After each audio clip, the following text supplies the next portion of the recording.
Entonces en esos casos pues hay que hacer, como les decía, un lavado posterior a la utilización de la sonda. En algunas instituciones utilizan cosas que pues sí destacan las ondas, pero no sé qué tan bueno sea hacerlo. Destapan las ondas con Coca-Cola, eso lo hacen mucho. Con agüita tibia, puede ser, con agüita tibia sería mejor, pero si es una pérdida cabeza, utilizan Coca-Cola para destapar las ondas. La alimentación por vía enteral puede producir en el paciente también una otitis o una sinusitis, y ahí habría que evaluar el material en que está construida la sonda, porque las ondas de ciertos materiales pueden producir entonces efectos negativos en el paciente, producir alergias en el paciente y producir otitis o sinusitis en los pacientes. Las sondas, pues como vimos ahorita, cuando se van a utilizar por corto tiempo, se utilizan las ondas que acabamos de ver, las nasogástricas o las que utilizan vía orogástrica o nasogástrica, pero cuando se va a utilizar por muy largo tiempo, pues se requieren las ostomías, ¿cierto? Entonces en esos casos, pues habría que mirar también esos materiales, porque muchas de esas ondas también producen irritación, o sea, no solo las que van por la vía enteral, las que van por la vía digestiva, sino que también las que van por alguna ostomía, pues también pueden producir irritación. También las ondas prolongadas, o sea, las que permanecen por más de 15 días, pueden generar ese mismo efecto. Pero habría que evaluar en esos casos si el paciente mejor se somete a una cirugía para una alimentación por una gastrostomía o por una yeyunostomía, dependiendo del tiempo que vaya a ser utilizado. Pero también por efectos alérgicos del material de la sonda. Podría ser también un reflujo, pues, o algo, una devolución de alimentos, pero otras complicaciones mecánicas de las ondas, una neumonía por aspiración. Entonces cuando las sondas, digamos que generan, el paciente presenta reflujo teniendo la sonda. Recuerda que el tener una sonda de alimentación impide que haya un cierre total del esfínter esofágico inferior, y eso puede generar entonces condiciones de reflujo también en nuestros pacientes. Habría que mirar la posibilidad de utilizar unas sondas de menor calibre o medicación de reflujo. También se presentan por gastroparesia, ¿sí? Y en esos casos también muy importante chequear siempre dónde está la sonda, dónde termina la sonda, al momento de instalar la sonda donde se encuentra. Que eso pues el personal de enfermería es muy teso en saber en qué punto está la sonda, de acuerdo a unas pruebas que ellos hacen para saber que no vaya a estar en la vía respiratoria. Y la irritación de las ostomías, que se da por drenaje del estómago, el líquido que se sale por los, digamos que alrededor de la sonda, y el tratamiento ahí, pues además de la corrección que en muchos casos implica el cambio de la sonda y el paciente tiene que volver a la cirugía, pues una medida más rápida o que se debe hacer inmediatamente es la protección de la piel. Entonces tenemos algunas complicaciones relacionadas con lo mecánico, relacionadas con la tolerancia a la alimentación, pero también podemos tener complicaciones metabólicas en nuestros pacientes de la alimentación enteral. Primero sería la hipercapnia, relacionada con lo que hablamos ayer de esa acumulación de dióxido de carbono en el torrente sanguíneo, que se puede dar o porque haya una alimentación calóricamente muy alta, pero también porque haya una distribución inadecuada cuando damos muchos carbohidratos. En esas dos condiciones habría que evaluarlo después en el paciente. Pacientes con hiponatremia es otra complicación metabólica a partir de la nutrición enteral y se presenta por una excesiva ingesta de líquidos, y habría que valorar entonces los líquidos que estamos administrando al paciente y empezar a hacer una restricción o utilizar medicamentos sustitutivos. yo conecto este.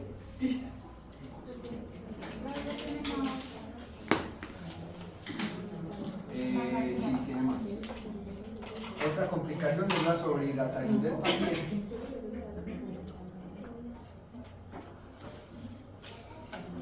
Y en esos casos habría que entonces mirar la velocidad de administración de la fórmula para disminuir.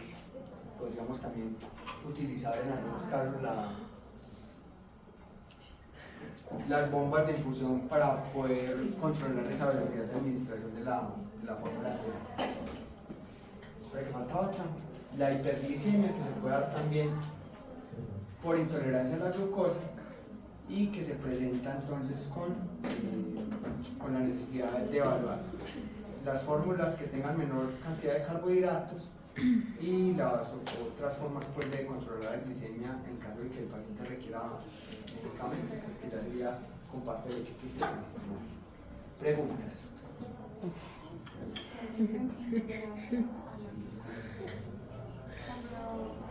O sea, solo se da por la lactosa. Es intolerancia a la glucosa. ¿Hay intolerancia a la glucosa? Pero siempre que hablamos de esas hiperglicemias hablamos de intolerancia a la glucosa. O sea, que no sea... Sí, cuando no hay resistencia.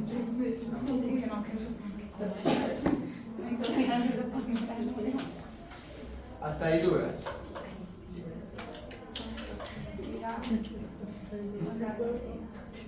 Vamos a cambiar de tema entonces, vamos a pasar a la parenteral. Preguntas.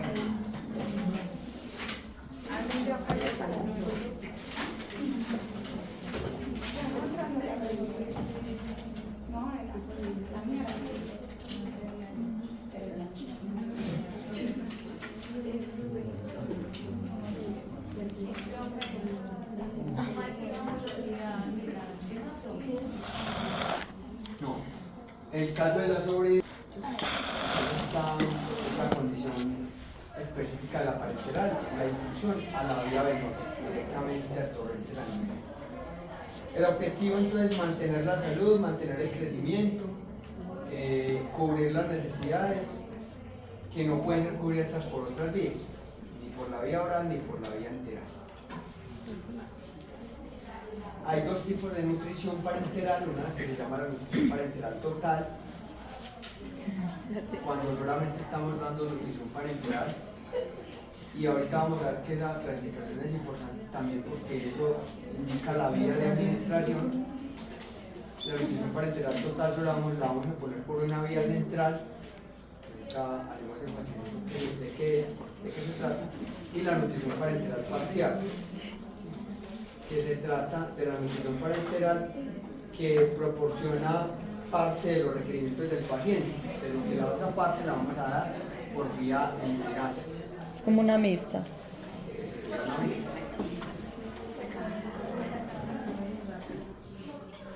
Y esa nutrición parenteral parcial sí la podemos dar por una vía periférica. Ya no tenemos que tener un catéter venoso central, sino una vía periférica.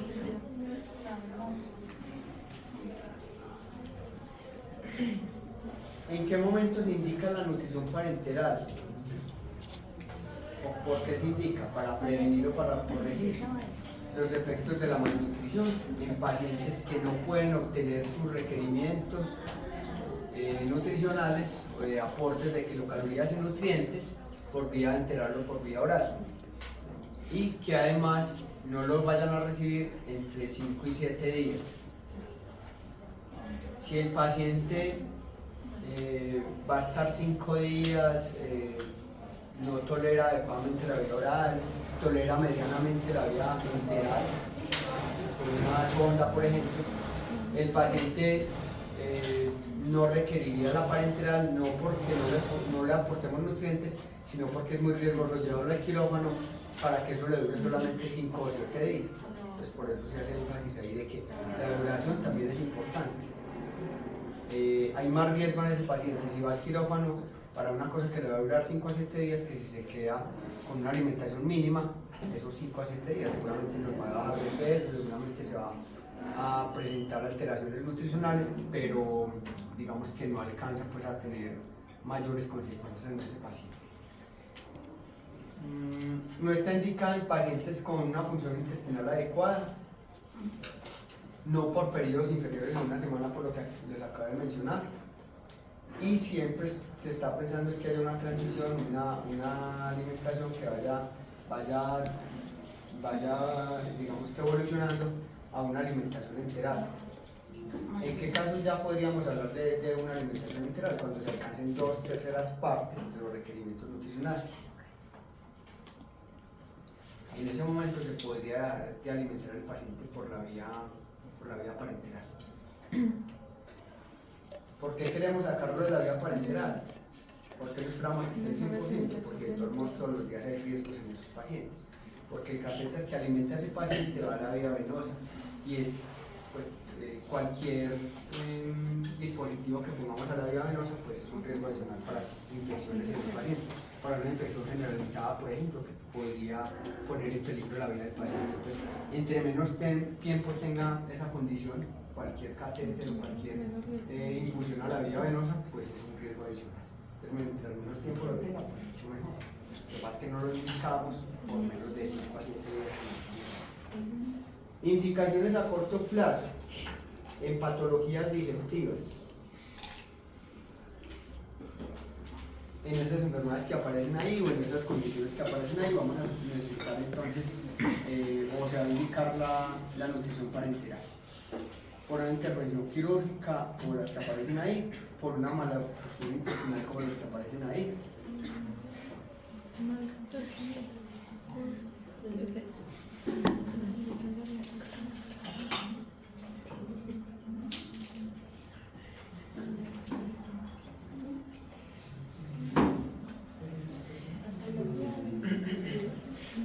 En estos casos indicaría, la siguiente diapositiva también habla de indicaciones a corto plazo de la nutrición parenteral.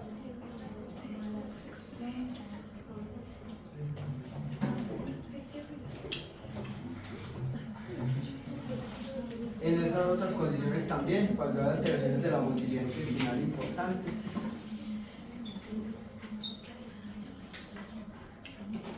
y en estas otras condiciones, como el reposo del tubo digestivo, en el caso de los niños recién nacidos o prematuros, también la enterocolitis necrosante y todas las otras que aparecen ahí, pues como otras indicaciones de la nutrición parenteral a corto plazo por enfermedades, por trastornos digestivos, por patologías digestivas. ¿Cómo qué es esa enfermedad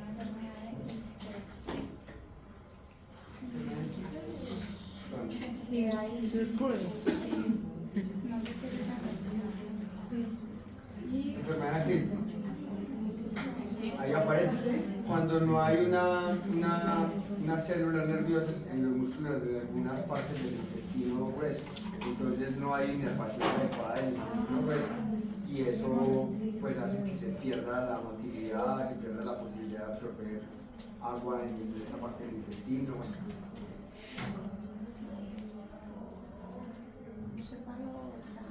Sí, ya íbamos aquí entonces diciendo, estas siguen siendo a corto plazo y patologías digestivas. Pues ya está. No, pues no había cogido eso.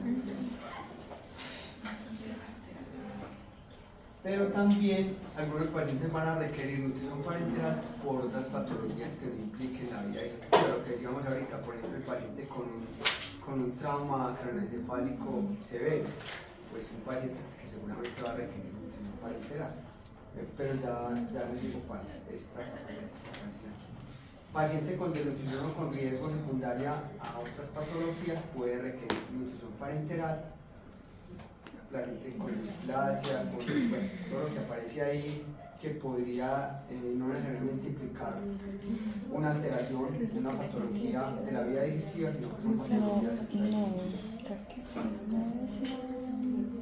No recuerdo. No, porque es que no está demasiado. Sí, pero Kexi no Todo, es esa. todo lo que vimos hasta aquí es Ese color. las indicaciones a corto De la plazo. piel. No sé. No, espera.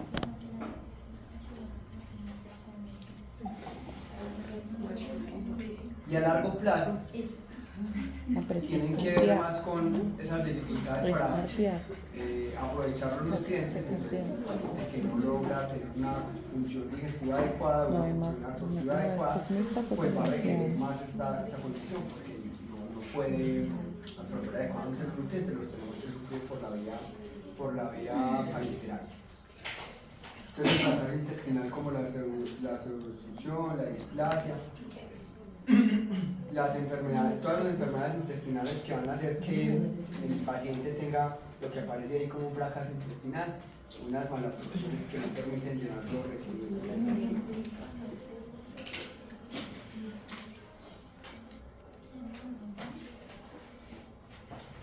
Eso generalmente la nutrición parenteral no la decidimos nosotros, sino que se decide en un equipo interdisciplinario, donde seguramente van a haber pues, otras consideraciones. Aquí, a manera general, les podrían hacer unas indicaciones de en qué momento se requiere la nutrición parenteral.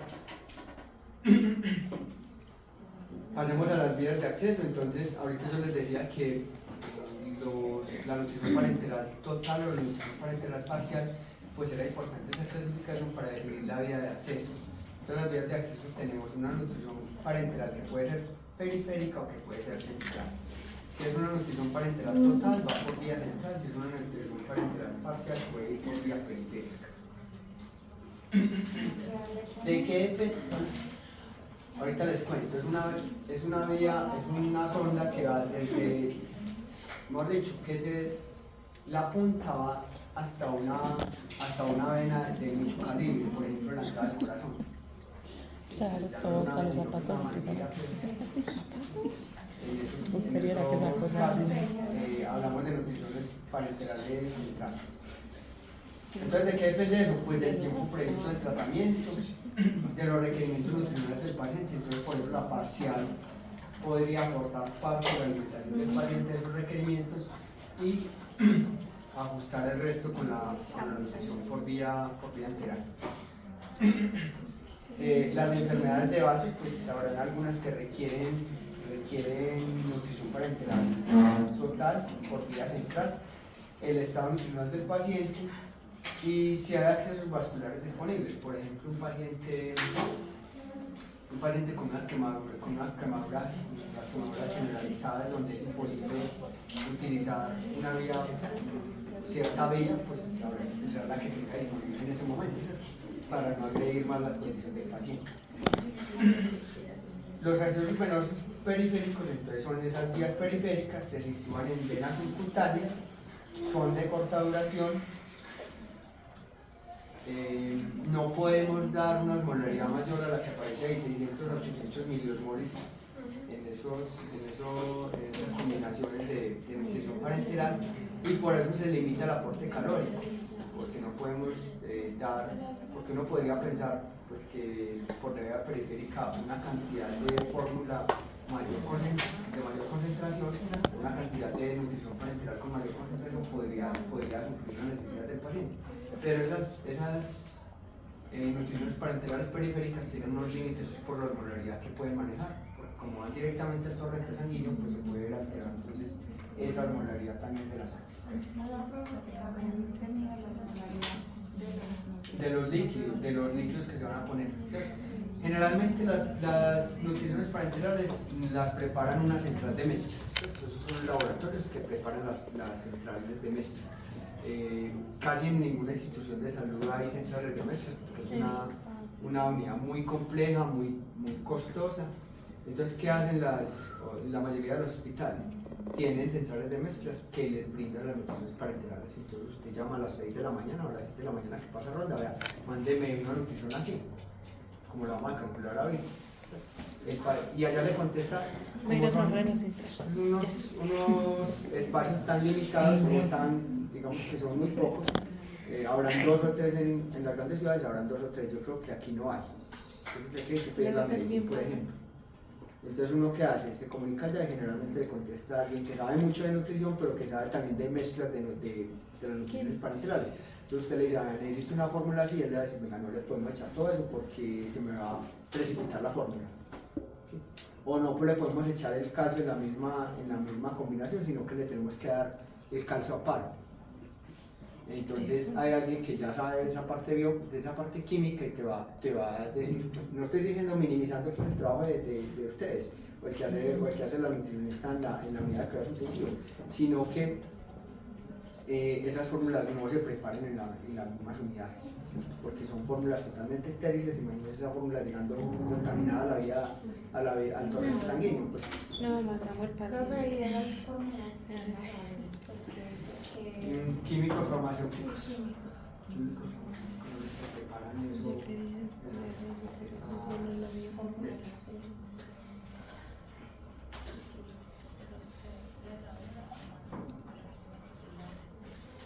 Listo. Entonces esas fórmulas, esas vías periféricas para esas nutriciones parenterales parciales se utilizan por un tiempo limitado, son medidas temporales.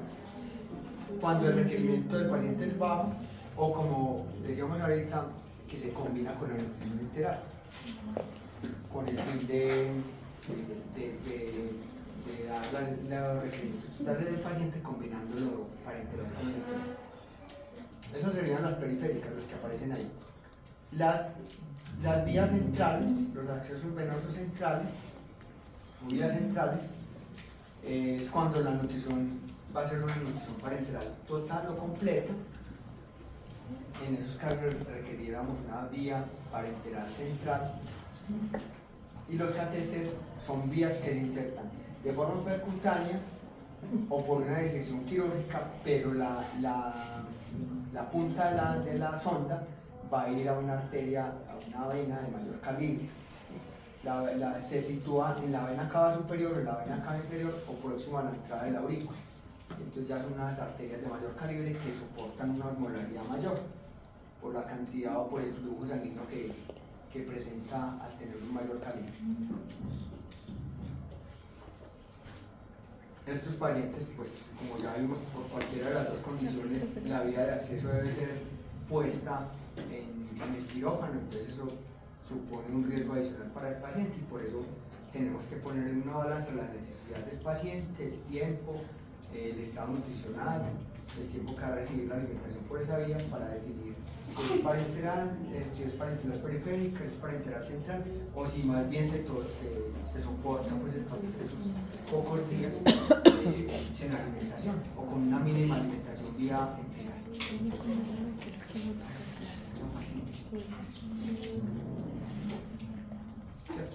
es lo que yo le preguntaba a Manuel.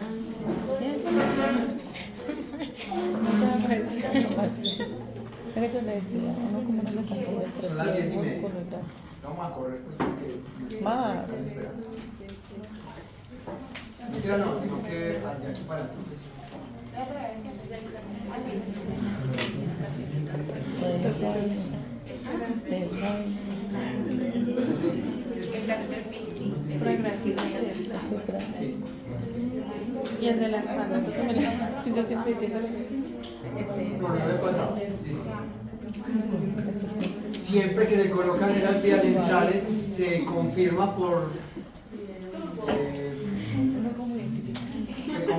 se confirma por ayudas radiológicas dónde se encuentra El músculo colocada la punta del catéter.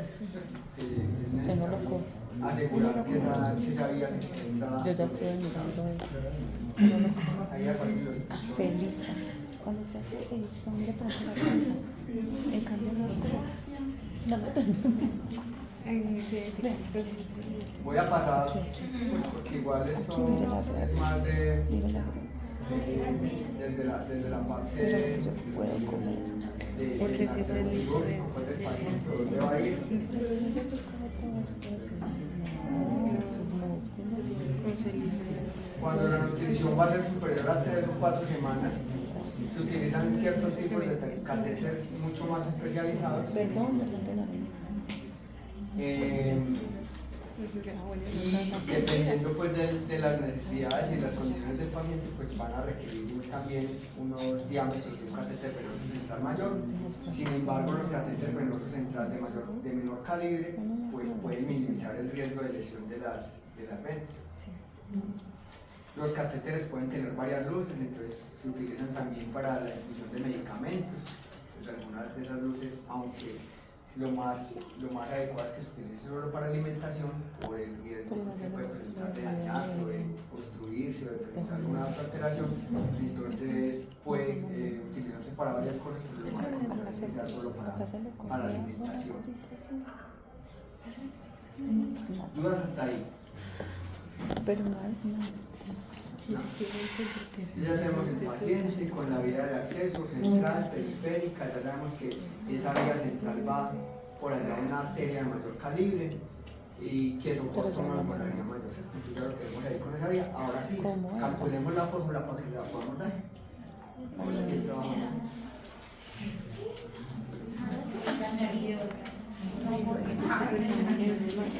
No, lo que diga es una cosa muy sencilla, pues. Yo apenas veo los videos del TikTok, eso fue el tablero ya si nosotros nos tocará preparar eso. Ya no, pero en el curso de adultos seguramente ustedes van a profundizar un poquito más en el cálculo de algunas cosas que no son parte de este curso, ¿cierto? Vamos a calcular algunas en este momento, pero otras las profundizarán allá para no dejar todo en el mismo curso. Entonces empezamos con la energía. La energía, entonces hablamos de cualquier fórmula que ustedes ya conocen, no hay unas fórmulas distintas. La misma fórmula para los niños sabemos que utilizamos las de Schofield, son las que más utilizamos. El gasto energético en reposo lo vamos a multiplicar ya no por el factor de actividad, sino por un factor de estrés relacionado con lo que tenga el paciente, con la condición que tenga el paciente, con su patología, con su trauma o con lo que tenga el paciente, por lo cual llegó a esa condición crítica. Que por allá en esa diapositiva de ayer, que yo les dije que estaba muy cargada, aparecía en una sola diapositiva cuando se consideraba un nivel de estrés leve, moderado o severo, ¿cierto? Entonces, en este rango nos podemos mover entre 1,1 y 1,5 en función de esa tabla o de esa lista de espacios. Tiene que hacer. Entonces, por ejemplo, en el leve aparecía fractura de fémur. Entonces salió el niño a jugar, no aquí, estamos por allá en la calle, se le va a jugar, lo atropelló un carro, le quebró el fémur y vamos a utilizar un factor de estrés de 1,2. Le sacamos Schofield, un factor de estrés de 1,2. No más, no por, como hacemos con la actividad física, por. Se supone que ese factor de estrés es leve, moderado. Leve, moderado, severo. Está en 3. O sea, el mínimo es el es como un promedio. y el máximo De 1,1 a 1,5. Schofield, ustedes ya conocen Schofield, este pues no tiene. Yo le voy a mostrar lo de Camila a ella cómo Aplicamos la fórmula de funciona. Schofield. En esto no nos da Lo que pasa es que la RIEN, acuérdate que es que la RIEN tienen, bueno, la mayoría de estos pacientes ya tienen incluido el factor de actividad. ¿Sí? Entonces mejor utilizar la fórmula que nos diga primero la tasa metabólica y después multiplicamos por el factor de estrés. Uno podría utilizar RIEN y seguramente le va a dar parecido, pero como RIEN lo hicieron fue más pensando en pacientes sanos, no con el factor de estrés, sino con el factor de actividad, mejor utilizar una fórmula que nos dé, ahí mencionábamos ejemplos, OMS o Schofield, utilizar una fórmula como esa, que lo que nos brinda es tasa metabólica y ya nosotros multiplicamos con el factor de estrés que se requiere. Entonces cualquiera de las que hay podríamos utilizar el Schofield multiplicado por el factor de estrés que ya dijimos en qué rango nos vamos a mover y dependiendo de lo que tenga el paciente, cuál sería leve, moderado o severo. Y mira, ¿Dudas hasta ahí? pues hay que hacer tiempo. Entonces porque energía, ya uno ya no ok. tenga nada. Sí. Muy bien, pasemos a las proteínas. Bueno, en el caso de los niños se utilizan fórmulas específicas para niños nosotros, digamos que a nivel comercial pueden haber diferentes fórmulas de aminoácidos, dependiendo de la edad del paciente hay que utilizar unas específicas para niños, porque pueden tener algunos aminoácidos que son condicionalmente esenciales, la tirosina, la taurina y la cisteína, y van a estar más altos en esas fórmulas, y algunos es mejor no darlos, digamos, hay que limitarlos en nuestros pacientes, como son los aromáticos y los saturados. El respaldo calórico debería estar entre 150 y 200 kilocalorías no proteicas por gramo de nitrógeno, y el AMR entre 2 y 16% del valor calórico total. Entonces, allá hay dos cosas que debemos calcular: porcentaje del valor calórico, proteínas y respaldo. Pero esa cantidad que aparece ahí como porcentaje del valor calórico, también podríamos referirnos a este otro cuadrito que nos da unas recomendaciones de acuerdo a la edad del paciente. Entonces hablamos en los pacientes más chiquitos, los recién nacidos, entre 2.5 y 3.5 gramos kilo día, y en los pacientes adolescentes hablamos entre 1 y 1.5 gramos kilo día. ¿Sí? En pacientes críticos se puede incrementar hasta 3 gramos kilo día, dependiendo de la condición del paciente puede que necesitemos una mayor cantidad de proteínas en los pacientes.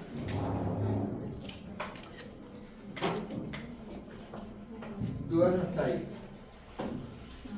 12 al 16%, respaldo calórico 150-200, y las proteínas, si uno lo compara con las BIE, que son con pacientes no patológicos, son muy parecidas esas recomendaciones. No hay mucha ayuda.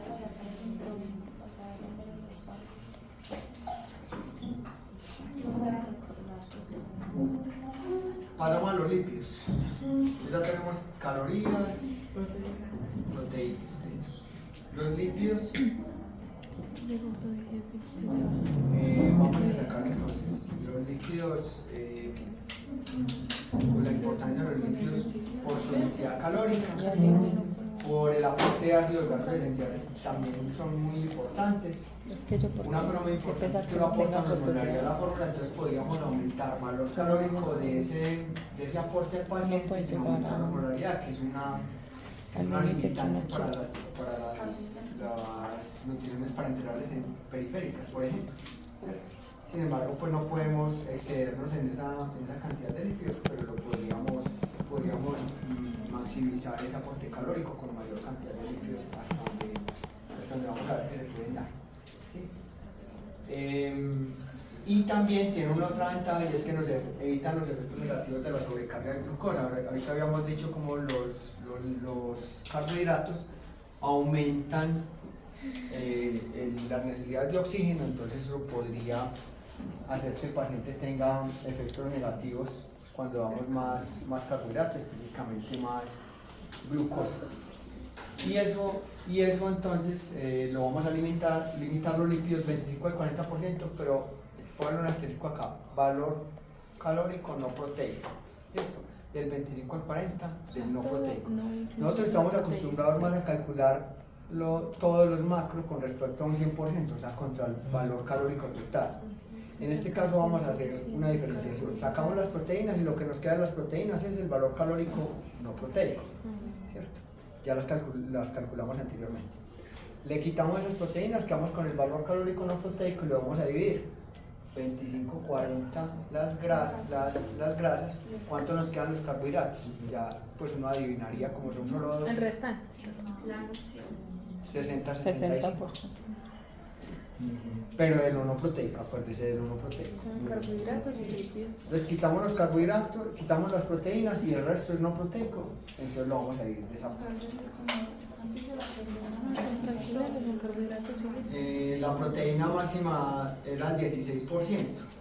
Es un paciente que necesita 1000 calorías. Un paciente pediátrico requiere 1000 calorías, le quitamos 160 de las 16% de 1000, que serían 160, nos quedan 840 kilocalorías. Estas serían las no proteicas.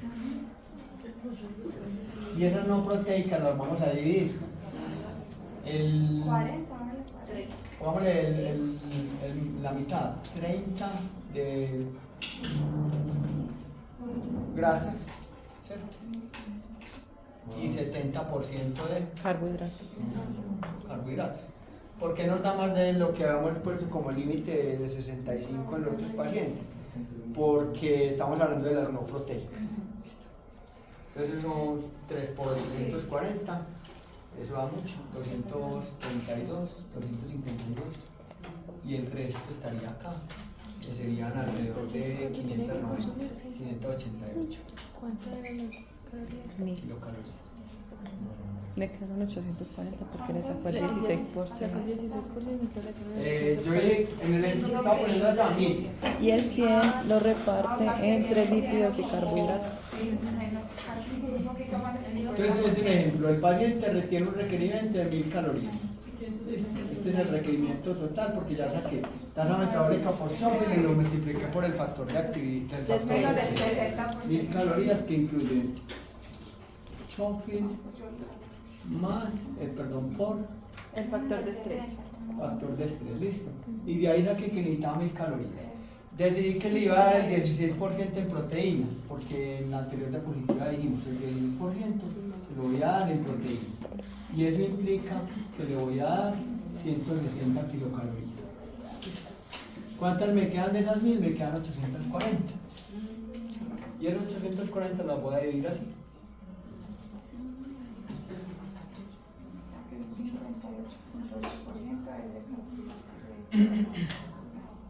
588 calorías como carbohidratos y 252 como grasas. Eso está claro hasta ahí. Bueno, claro que no hemos visto los carbohidratos, pero por lo menos hasta las grasas está claro lo que llevamos hasta acá. Listo. Vamos a medir en los lípidos lo que se conoce como el ritmo de infusión de los lípidos, de las grasas. El ritmo de infusión. Y lo vamos a medir en cantidad en gramos kilo hora. Gramos kilo hora. Y ahí ya tenemos, digamos, como la recomendación de cuál debe ser el ritmo de infusión.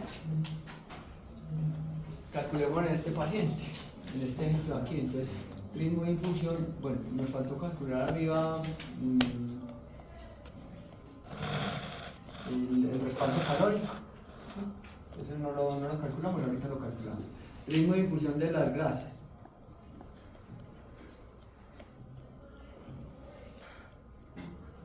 Las unidades, ¿cuáles le dije que eran? Gramos, kilogramos. Listo. Entonces, si usted se sabe las unidades, sabe cómo hacerlo.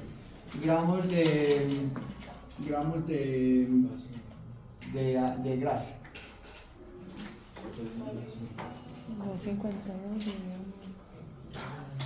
¿Cuánto tiene calculado?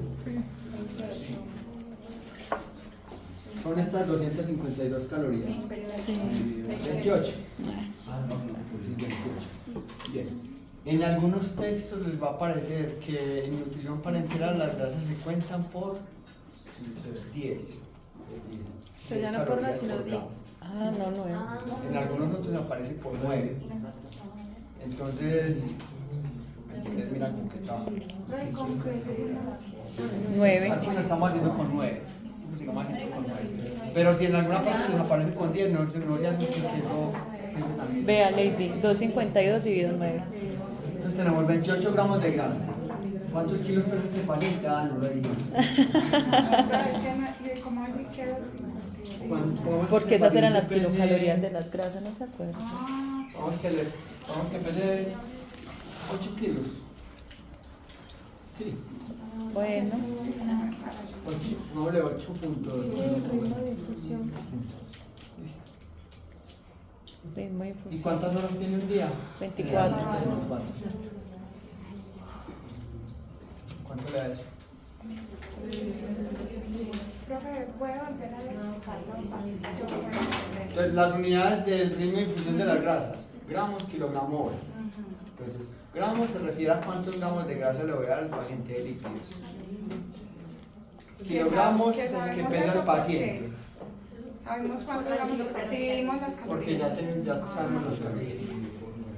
Y horas del día. Entonces dividimos los gramos de lípidos, los kilogramos del paciente y las horas del día. ¿Cuánto le dio eso? Ya está los kilos del paciente. ¿Cómo? 0.14. 0.14. ¿Y las unidades? Gramo por kilogramo por hora. Entonces, el ritmo de difusión de las grasas nos dio 0.14. Yo les dije que este paciente tenía menos de un año, ¿cierto? Niños lactantes. Aquí. Pero mire que abajo también está bien. No, ya Es como resolver no, esa operación. Es como resolver esa operación. Entonces, nos dio en ese rango. Ajá. Vamos bien con esa. 28 con ese. dividido 2, 80. Si quiere, para que vamos haciendo el ejemplo en Póngale a ver si le tiempo da. de todo, 24. calculemos de una vez el respaldo calórico. Respaldo calórico, entonces nos quedó cuántas proteínas. 16. O sea, 40 gramos. 40 gramos por el 16%, 4,4 por 24, 6.4, ¿cierto? 6.4 gramos de nitrógeno. Está sacando el respaldo, ¿cierto? Sí, 6.4 gramos de nitrógeno. Y las calorías no proteicas, 840. 840. ¿Listo? ¿Cuánto le dio eso?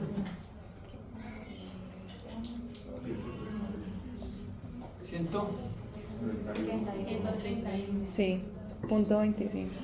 131 kilocalorías no proteicas por gramo de nitrógeno, nos quedó un poquito por debajo de lo que consideramos un respaldo adecuado en la alimentación parenteral, porque cogí el límite superior de las proteínas. Dejémoslo por el momento así. Si hubiera cogido por ahí, ¿qué? ¿Un 12 o 13 o qué? ¿Cierto? ¿Cómo se llama? Pero para no volver a estar, dejémoslo así. Respaldo. Respaldo, claro. proteína. O sea que tendría que dar como por ahí 150 o 160, que están de 152 el respaldo. Hay que darle menos. Eso le podría dar más. Porque no se le puede incrementar las cantidades. Pero no hemos visto cómo nos ves que no nos ven bajito.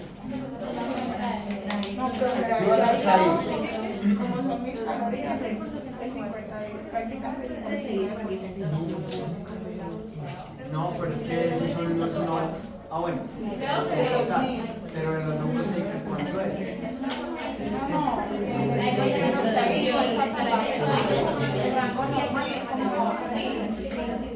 O sea que le tienen que suministrar 0.14 gramos de grasa. Ese es el ritmo de difusión de grasas. Sí. Por eso yo lo que le decía. Él no ha dicho eso. No. Venga, si no me escucha la segunda. Esa es el ritmo de difusión de grasas. ¿Cómo es de acá Los Por gramos el- de ¿Cómo proteína se por saca la el respaldo constante calórico? que El es 16%. Cifras que como se los haya para la fotico. No, todavía no hemos hecho la fórmula sintética. Pues apenas vamos con Estamos ahí como inventando. calorías, proteínas y vamos en líquidos. Aunque la fórmula sintética aquí va a tener un pequeño cambio porque esos grasas no los vamos a calcular por el valor calórico total, sino que las calculamos sobre el valor calórico no proteico. Bien. Recomendaciones de los lípidos: en algunas circunstancias tener precaución y Acuérdense que reducir estamos garantizando las haciendo como distribuidas de un grasas licuado. esenciales, que debe ser entre 0.5 y 1 gramo por kilo por día. En el caso, pues, por ejemplo, de infecciones graves, de hiperbilirubinemia, trombocitopenia, insuficiencia hepática o en enfermedades pulmonares, que habría que hacer algunos cambios.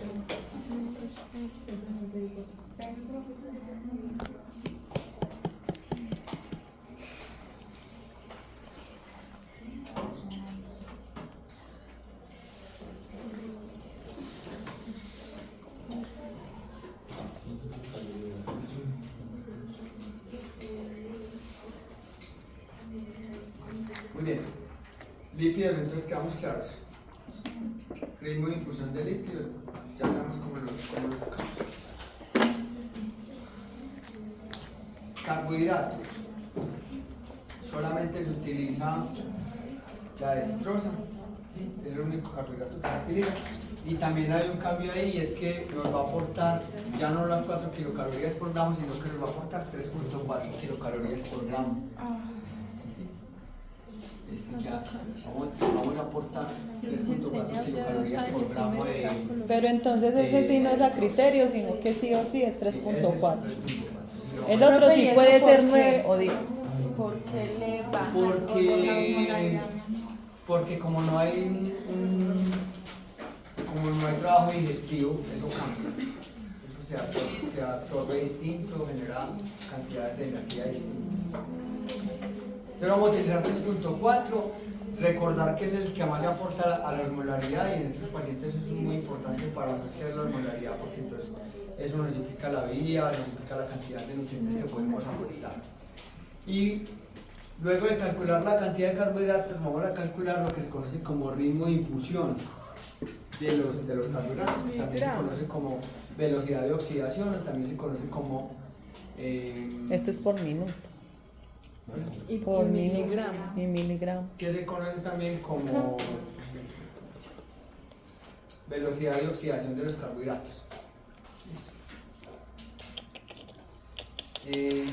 Ya lo vamos a calcular. Listo. El AMR debe estar entre el 50-60% del valor calórico total, que allá nos dio 58,8, pues lo que nos da 58,8, y frente a las no proteicas, en el rango que habíamos dicho ahora, de 60 al 75, y aquí nos dio, o lo calculamos con 70.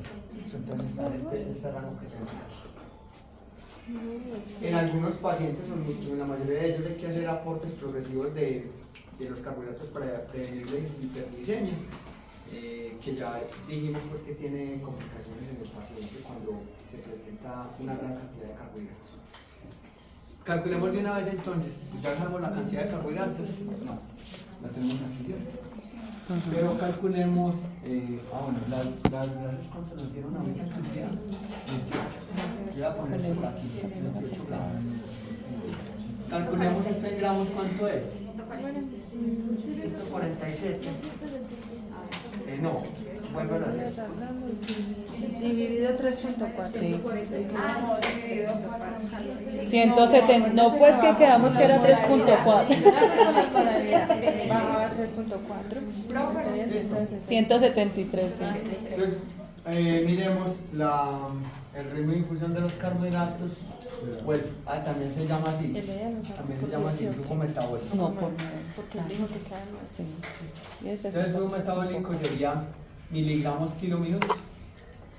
Esas son las unidades. Miligramos kilómetro. Calculémoslo y enseguida miramos en una tablita si eso se adecua o no a la...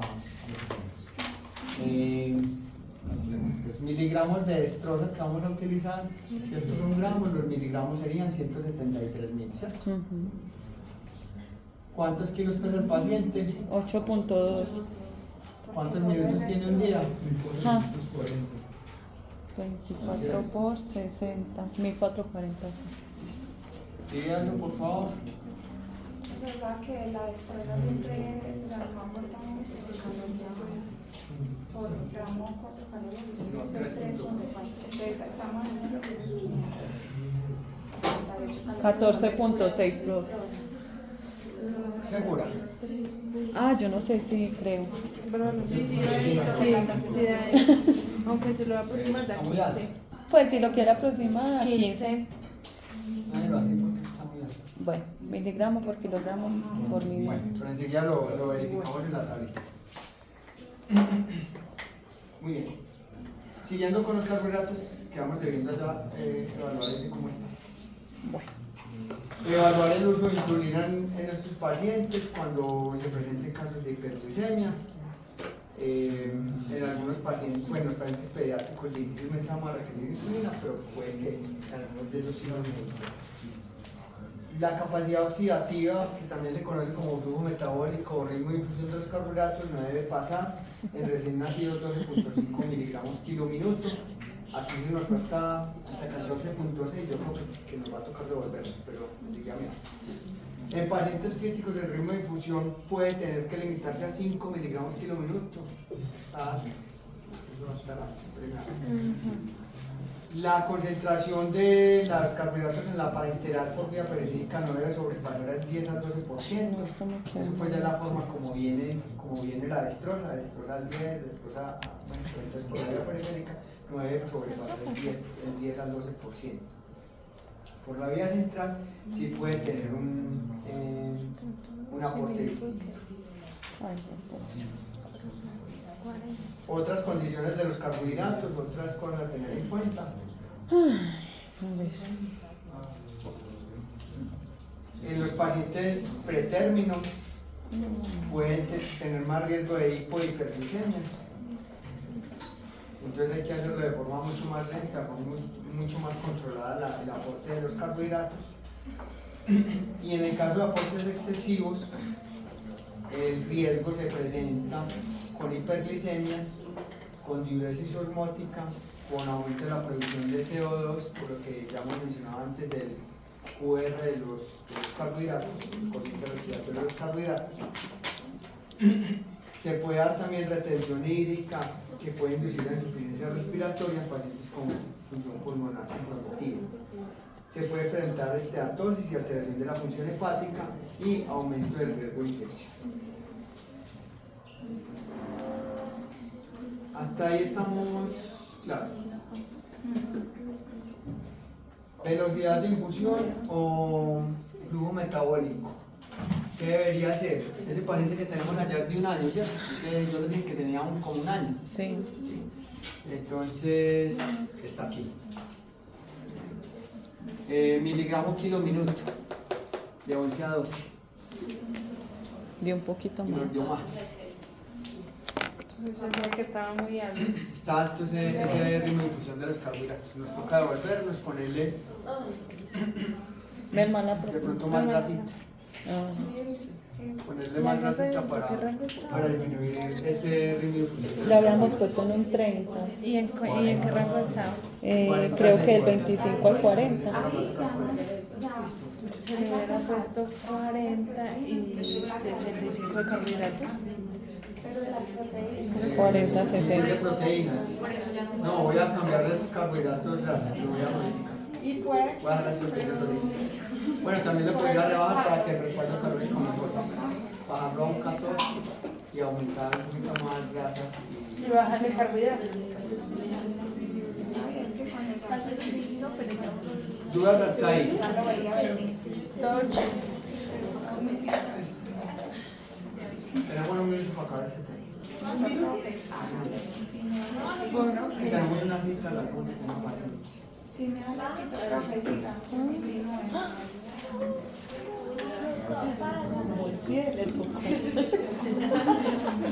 Macros hasta ahí. ¿Sí?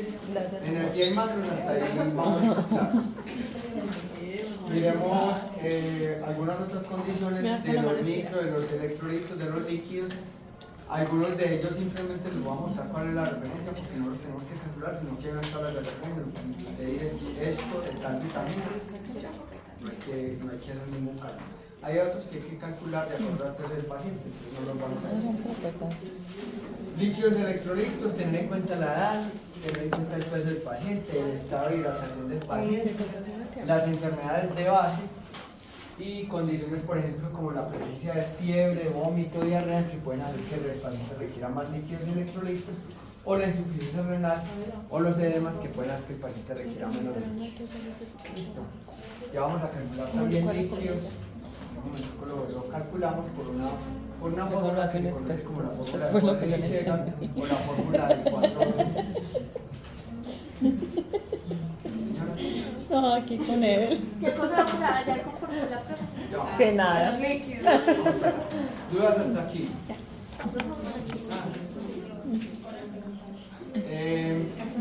Ay, no, ¿qué es eso? Esto no lo vamos a calcular. calcular porque Ay, ya no, está ahí ¿qué es el eso, total, ma? el total que se vea, listo. Ya lo que fue. Pero el agua sí la vamos a calcular por el método que se llama el método del 421. Lo que vimos la otra vez en un ratito. Eso era otro 444. Sí, sí lo habíamos visto, que era por el kilogramo de peso o algo así. Sí. Entonces, la fórmula de 421 nos dice, por los primeros 10 kilos del paciente, ponga 4 mililitros por kilo por hora. Si el paciente pesa más de 10 kilos hasta los 20 kilos, ponga 2 mililitros por kilo por hora, entre los 10 y los 20. Y si pesa más de 20 kilos, ponga 1 mililitro por kilo por hora adicional a los 20. Entonces, pongamos que este no nota porque pesa cuánto. 8. Entonces este paciente nos quedó aquí de 1 a 10 kilos, 8 por 4, 32 y 32 por 24. Entonces sería, para el caso de este paciente que tenemos aquí, 4 multiplicado por El kilogramo de peso, 2 multiplicado por 24. las 24 horas. Ah, que ya es múltiplo. Allá es por horas. Póngale arriba ¿Cuánto le dio? los cositos, ya le doy como una botica. Estos son 787. Ah, claro, bueno, así se aprende uno fácil. 787 mililitros. Vamos a hacer el ejemplo con otro paciente que pese más para poder utilizar el resto de la fórmula y les quede claro. ¿Hasta ahí estamos claros? Yes. Y Porque pese 30 kilos. Pero no, yo 35. Ah, bueno, entonces lo voy a hacer a la vez ya. Entonces vamos a hacer el ejemplo de un paciente que pesa 22 kilos. Listo. Paciente, 22 kilos.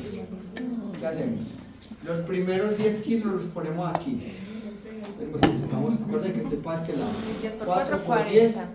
por 24. Listo. 40 por Acuérdense. 24. 4 por los kilos, los primeros 10 kilos por las horas. Ujú. Pero si pesa Pues 22. Da 960. 960. por 1. Ya voy para allá. Estos son los 960. kilos del paciente y esto es la fórmula. O sea, esos otros son adicionales. Los siguientes 10 kilos los voy a multiplicar por 2. 10 por 2, 20 por 24 horas.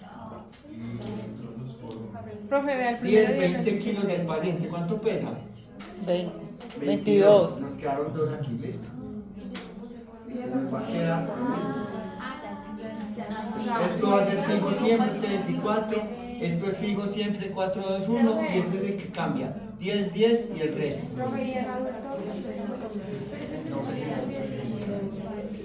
O sea que si pesa unos 50 kilos, ¿qué, profe? 960. profe, siempre pide 350. Profe, si pesan ustedes más de 50 kilos, ¿ya no sería con eso o qué? Sí, claro. Te serían 10 arriba, 10, 20. 30, que le quede. Ah, Bueno, 960. yo pensé que era solamente 21. 960. Después de los primeros. Después de los primeros 20 o 21. Después de los Ya, primeros ya. Entonces aquí le da cuánto? 960. Aquí le da 480. Ahora sí. Ahora sí Y que. aquí le da Yo sí decía, porque yo Dos, no 48. 48. 48. Ese paciente que pesa 22 kilos va a requerir 8, 14, 18 a 1, 10, 14. 1488 Mililitros. mililitros. Eso está claro. Sí, ahora sí. Cópielo, de pronto ya está enredado, cópielo. No. Los primeros 10 y escribe. Ah,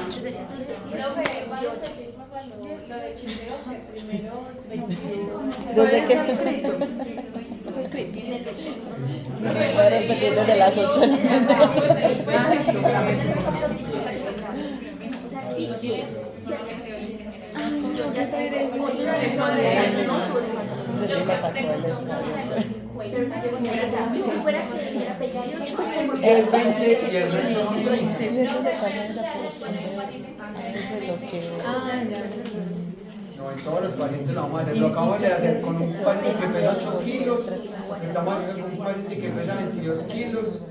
Dígame el otro ejemplo, yo lo hago. Lo acabamos de hacer con el paciente de 8 kilos. Vale, aquí. 8 con todos. ¿Listo? Por Dios, ve. Como no pesa más de 10, el resto quedan 0.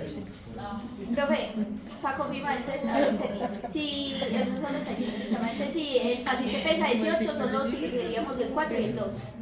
10 y 8. En ese orden, 10 y el resto. 10 y el resto. 10, 10 y el resto. Hasta ahí, claro. Bueno, entonces yo les cuento. La idea era hacer un ejercicio práctico con una paciente, porque ustedes les va a tocar hacer con esta ahorita cuando salgan la próxima semana práctica. Entonces, Padre. la idea es que hagamos como un ejercicio de un paciente, pues, que tengamos la oportunidad, por lo menos quienes nunca han ido a una consulta nutricional, de que lo hagamos. Sí, sí. Entonces vamos a Súper. hacer un break, tenemos la ¿Otro pared break? porque además no la podemos poner. Esta comedera que te... Un break de la clase. El resto de la clase, pues yo les mando la información o Pensé ahorita que nos habían después de que traído hagamos el como paciente break la y de- podemos ver para quienes se puedan quedar. ¿Listo? Profe, listo. Ahorita nos vemos. ¿A qué horas? No, ¿cómo que ahora nos vemos? Desde aquí. Es que quiere verte, no quiere perder por sus ojos. Yo pensé que nos íbamos a ir al break. Están 20 diapositivas, pero algunas son de ejercicio. Ay, yo llevé que agarrar. ¿Cómo así? Yo que otra vez me volví a perder. Buenos días. Silencio, por favor.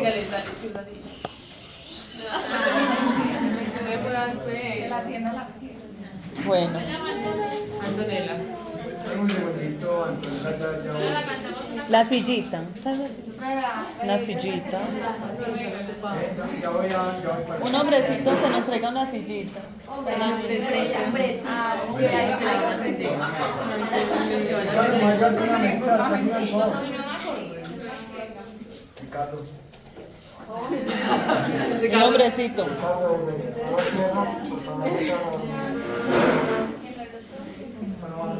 Profe, de este tema hay más cálculo.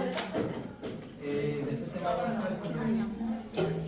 Ya, qué No, lo más. otro es, la tabla dice arriba por kilo de peso. Por ejemplo, vitamina A, no sé cuántos unidades internas por kilo de peso. Usted multiplica y ya. Esa por allá. ¿Más las 2 sillitas? Ay, no,